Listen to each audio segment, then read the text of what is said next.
My name is Chris Reed. I'm a landscape architect and urbanist. I have a firm called Stoss Landscape Urbanism in Boston and Los Angeles. We work on particularly urban projects across the country, but also overseas as well, taking on issues of climate change, open space in the cities, issues of social and racial equity. And I also teach at Harvard's Graduate School of Design.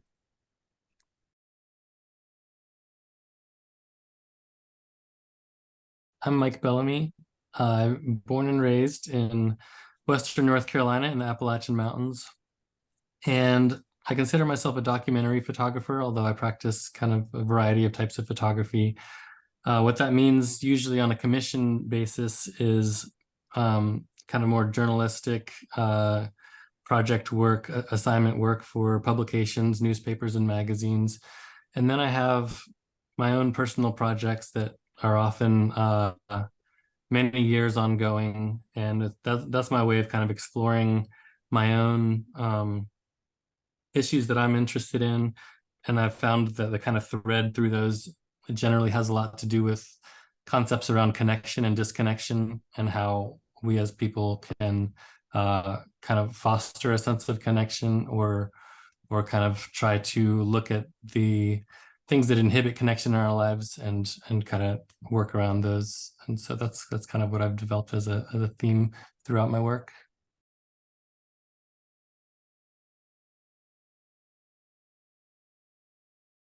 The exhibition is based on a book that Mike and I published together in 2020. The subtitle of the book is called The Lives and Afterlives of Urban Landscapes. And we went into 7 different cities across the continental United States to look at the issues that are in play in contemporary cities today, right?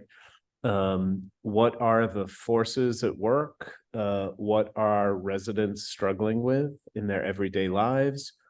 What is it that folks like me, a designer, what is it that we're asked to confront and deal with as we're thinking about making parks and other places within the city? What's the kind of bigger setting for the work we do? And then as we begin to develop plans and designs for those places, how does that begin to change some of those same dynamics, right? How do we reset the stage, if you will, through the work that we do? It's very much intended to appeal to broader audiences, to depict with multiple lenses and multiple voices what's at work today, right? And that's why I started talking to Mike. It's why the book's not a monograph on the firm's work. It's an exploration through his lens, through my lens, through a series of writers' lenses about what's at stake today.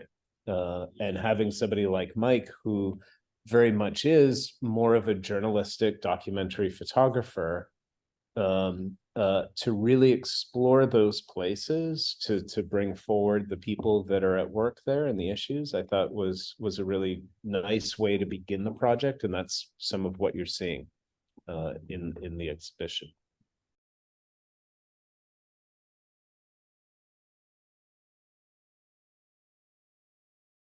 Yeah, I have to say I was really kind of taken aback and honestly, frankly, a bit confused initially with when Chris reached out to me, because I didn't see how I fit in to the vision that Chris had in mind. And it really took me a while to realize how I did, because for one, I am very much a rural dweller. I'm not a city. I don't even really like cities, generally speaking. I'm more of a woods and rural kind of a person. And so that was kind of like, well, you want me to do a project about cities? And also Chris being such an intellectual, and my work very much coming from like often more of a heart space than the intellectual head space, I felt very out of my depth trying to approach a project that I felt was coming from a more intellectual space.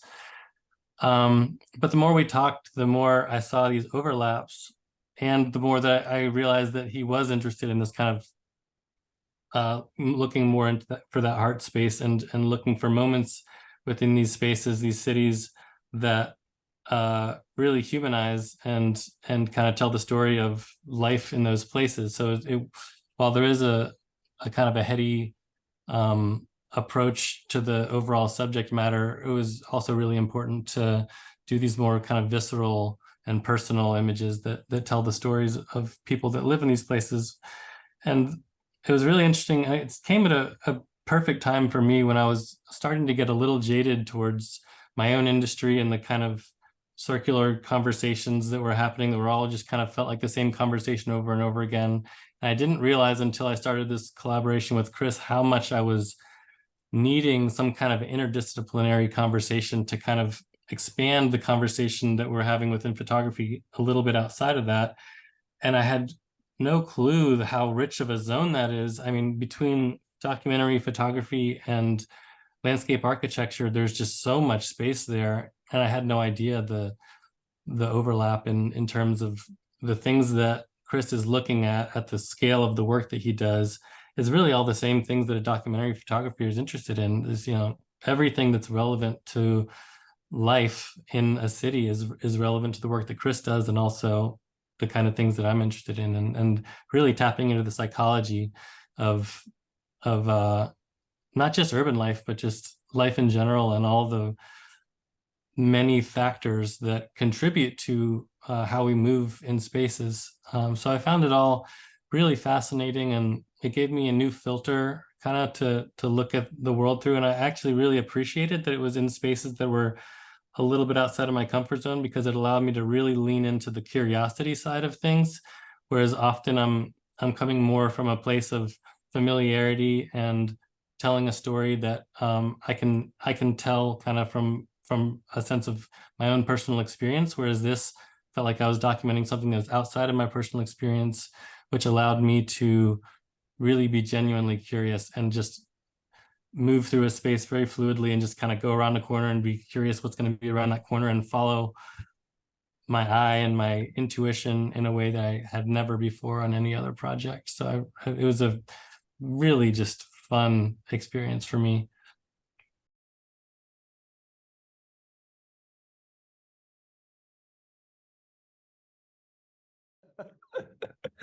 That part is to be determined, but Mike actually had an idea. So we've been thinking about how to continue to get the exhibit to travel and maybe to expand it.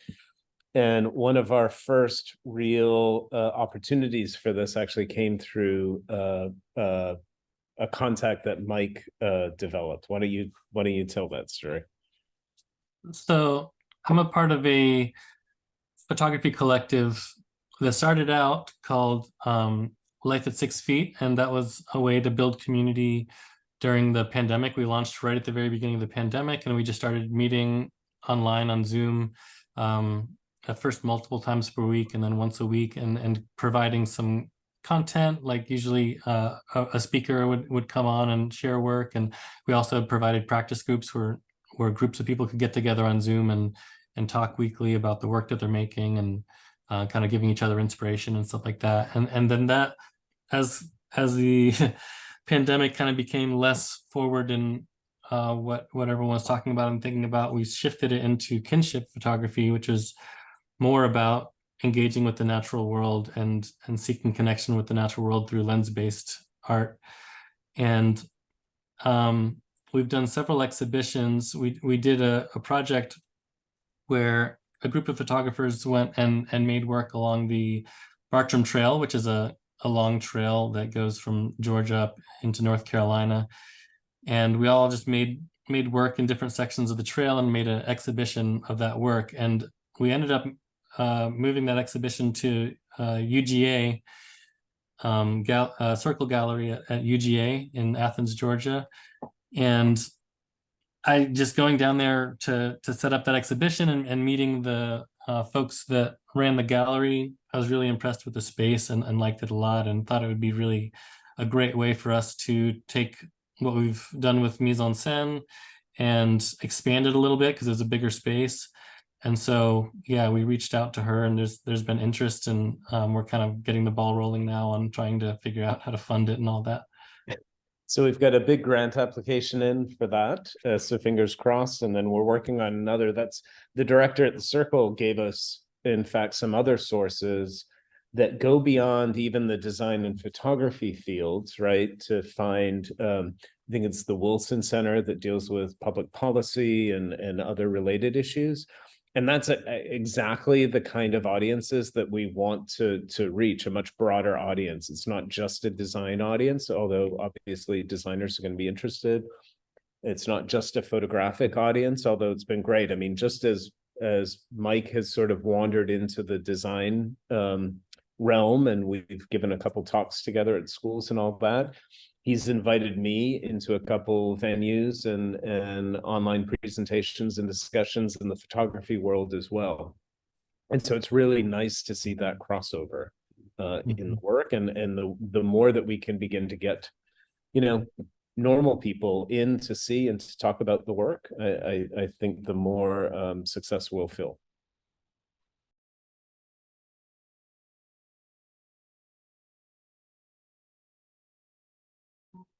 In her book, The Eye is a Door, Anne Whiston Spirn profoundly makes the case for the inextricable nature of seeing and thinking through the exploration of etymology.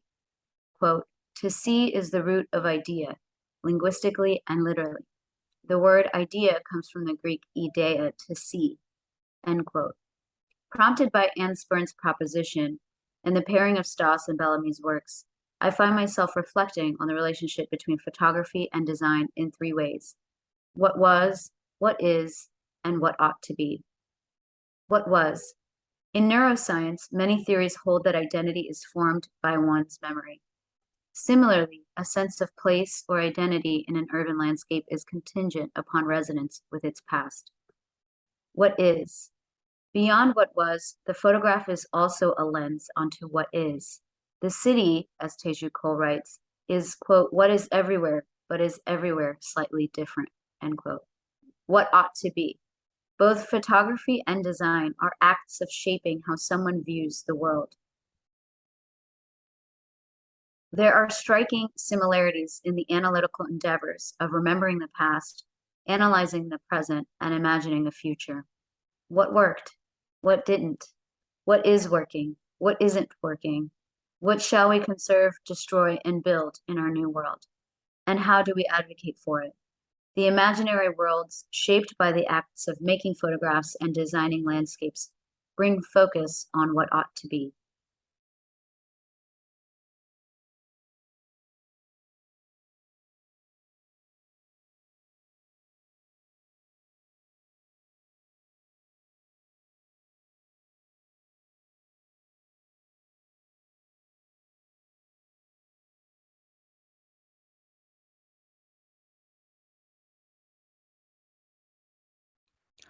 Race and identity ground the context of spatial divisions across American cities. Through structural and political exclusion, in socio-cultural dynamics that drive the migration and clustering of racial groups, most cities face continued challenges of segregation, gentrification, and marginalization of its residents. I first learned and experienced such racial division as a child growing up in rural Mississippi in the 1990s. My hometown of Cleveland, Mississippi, steadied Jim Crow's violent legacy of segregation through its downtown Cotton Row district and railroad track, which split the town into East and West. My family lived on the East Side with other Black folks, but because my mom attended the local university and I was enrolled in the town's gifted program, I got to cross that dividing line to attend school, have my first campus experiences, and benefit from the bounty of resources that had been and were afforded to white students. The western part of the town, with its manicured lawns and bushes in bloom, looked different from the east. It didn't have footpaths charted through people's yards as shortcuts to stores because its neighborhoods had sidewalks. The West Side smelled different. The soul food and barbecue were the East Side's aroma. The sounds, too, differed from the conversations, laughter, and 90s R&B music that filled the air. I remember hearing my grandmother and her friends discuss stories of Black families who courageously moved to that side of the town only to have their homes burned down by white neighbors. During that time, I'd been significantly bullied at school by white school children who had already learned to target vitriol towards Black people who dared to claim space amongst them. These memories remained with me when I moved north to St. Louis, Missouri for college. It was there that I noticed a similar but amplified spatial segregation and racial fear sharing space with Black people. Cleveland seemed like a microcosm of St. Louis, and yet the line of Cotton Rose Railroad track I crossed to access quality primary education paled in comparison to the myriad physical and assumed racial lines that St. Louisans crossed or avoided. As a metropolitan area with 88 municipalities and a city of 79 neighborhoods, St. Louis exists as a quotidian exercise of crossing lines.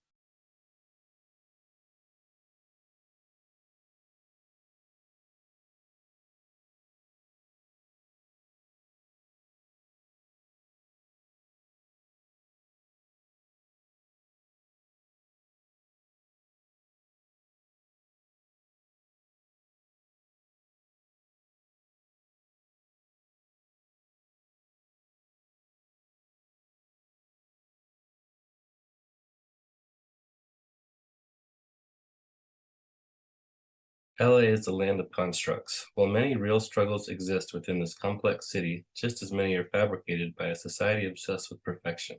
The image of the sculpted round tree in a modest front yard speaks to the futility of this pursuit for most. The white picket fence, the universal symbol of middle-class assimilation, paint chipping from its surface. Shoots of new growth rebelliously defy the tended perfection of the manicured tree. Control and chaos in a constant struggle, all reflecting our own self-worth and social standing for all the world to see.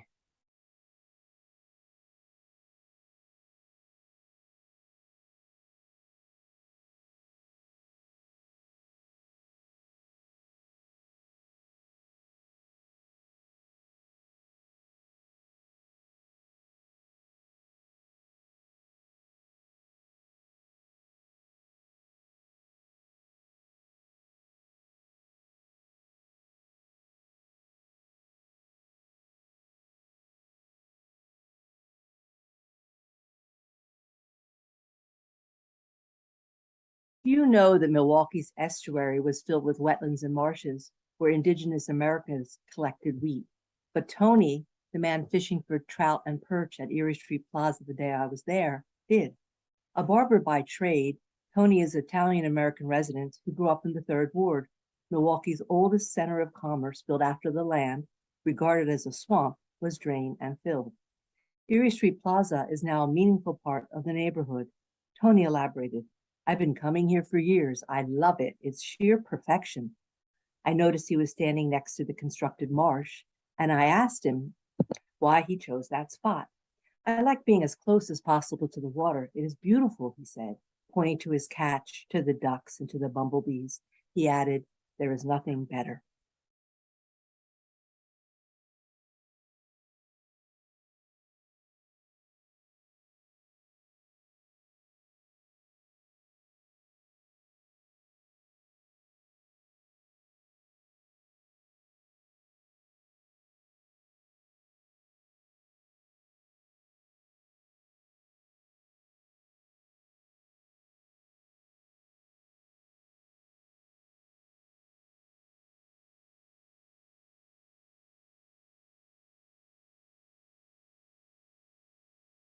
It was a boom and bust city, from whaling to manufacturing to fishing, a city always suffering from the last decline, even as the next wave of work and sustenance was taking its place, employing some but not all.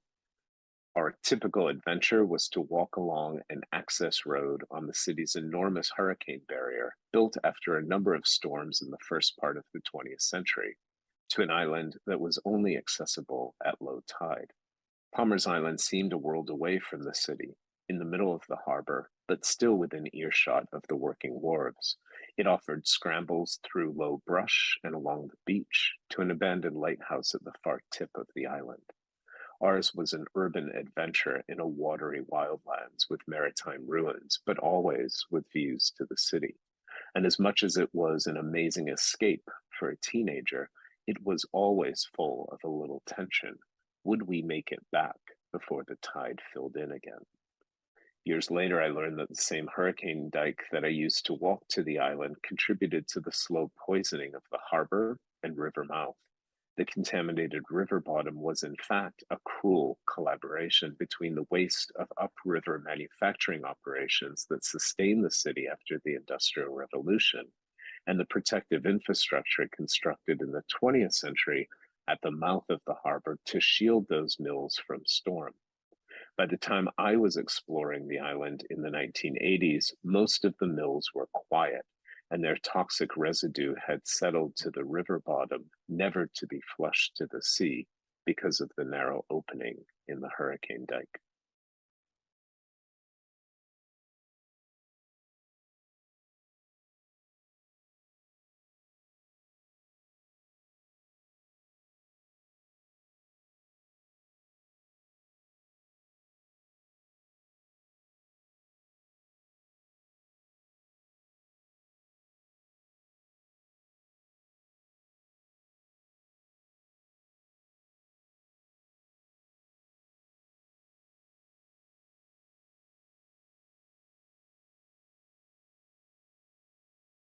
Pasadena backs into the San Gabriel Mountains. There are walking trails that snake into the hills behind NASA's Jet Propulsion Laboratory. Oaks and laurels provide intermittent shade. Pussy willows grow along the creek. Veer from the dirt trail and you'll find signs of active and abandoned homeless encampments tucked in amidst the poison oak and long grass. A tarp half hidden by branches, strewn cardboard, a neat pile of trash. It's as convenient to think of cities as sprawl, endless growth stopped only by geographic limits, as it is to think of them as a series of edges, freeways, railroads, waterfronts, or rivers. And we know that both characterizations hold true, marked by interspecies networks of codependence. Thick intersectional zones are contested territories and repositories of cultural bias and the societal problems that we can't seem to solve.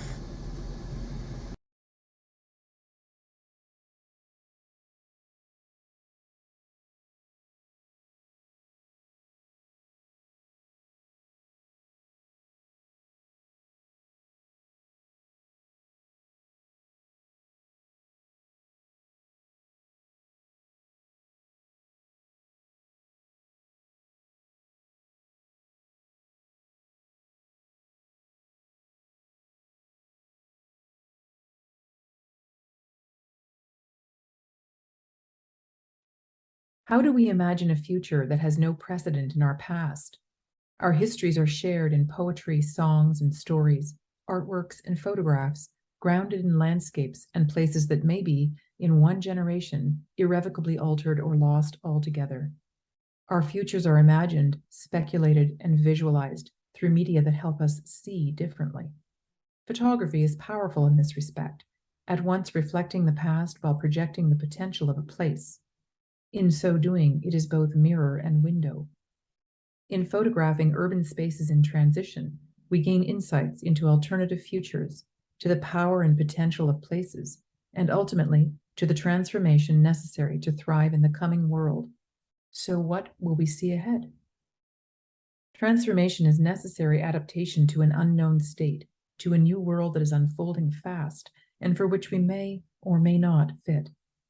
Climate change, biodiversity loss, and the global pandemic have collectively and dramatically exposed vulnerabilities and revealed socio-ecological systems complexities that include the interrelationships and intersectionalities of health, food production, global supply chains, habitat destruction, energy, transportation, and so on. Addressing the intersection of the climate and biodiversity as well as social crises through making investments in nature-based solutions generally and green infrastructure specifically builds not only adaptive but transformative capacity. Cities of the future will need to harness the co-benefits of nature's biodiversity and human health and well-being through coupling or stacking our civic programs with green infrastructure and urban places. This is not utopia, but it's climate adaptive planning and design for resilience and transformation, the only viable strategy for surviving, thriving, and flourishing in the coming age.